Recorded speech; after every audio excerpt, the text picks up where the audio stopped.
हुए व्यापार से संबंध है। सामुद्रिक खोज एक बहुत बड़ा क्षेत्र अधूरा पड़ा है।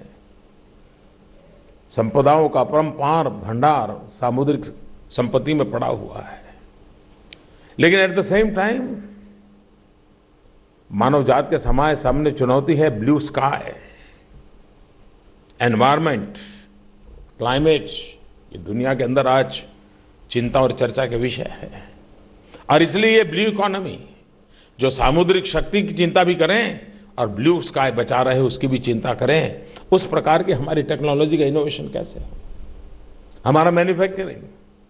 जब हम कहते हैं कि जीरो डिफेक्ट जीरो इफेक्ट, हम ग्लोबली जाना चाहते हैं, हमारी इनोवेशन की इस स्थिति कैसे बने कि हमारे मैन्युफैक्चर में कोई डिफेक्ट भी ना हो और उसके कारण एनवायरनमेंट पर कोई इफेक्ट भी ना हो। जब हम इन चीजों को लेकर के चलते हैं, मैं समझता हूं कि हमारे युवा वैज्ञानिकों के सामने चुनौतियां हैं। और देश के युवा वैज्ञानिक अब्दुल कलाम साहब ने जो हमें रास्ता दिखाया, अब्दुल कलाम साहब की जीवन की स्वयं की यात्रा तो सामान्य गरीब परिवार से निकले, यहां तक पहुंचे, लेकिन वो जिस क्षेत्र में गए वहां भी वैसे ही हाल था। अभी हमने देखा एक फोटो, रॉकेट का एक पार्ट साइकिल पर ले जा रहे थे। यानी इंस्टीट्यूट भी उतनी गरीब थी, उस गरीबी वाले इंस्टीट्यूट से जुड़ करके इतनी बड़ी विशाल संस्थाओं का निर्माण कर दिया।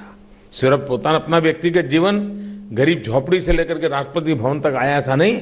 जहां गए वहां जहां था उसको उत्तम और बड़ा बनाने का भरपूर सफल प्रयास किया।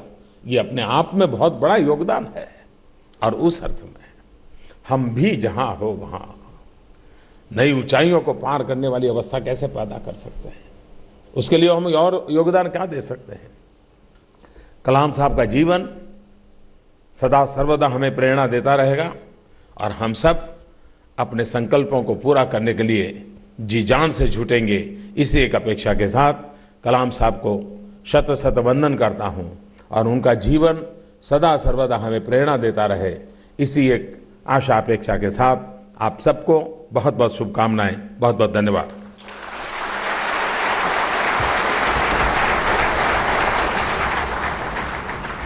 Okay, the Prime Minister just speaking there, paying his tribute on APJ Abdul Kalam's birthday at the DRDO office.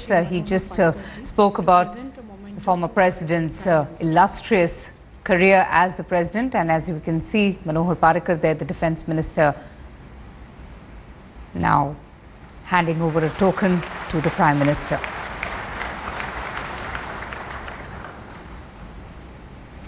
Thank you, sir. May I request? Well, the entire country paying tribute to its most beloved former president, represented, of course, the most, secular India, secular president. He's known for his infectious energy, his childlike enthusiasm, and his, abiding love for the country. APJ Abdul Kalam there, the Prime Minister attending the birth anniversary celebrations at the DRDO headquarters in Delhi, where he even unveiled a statue of Dr. Kalam. Dr. APJ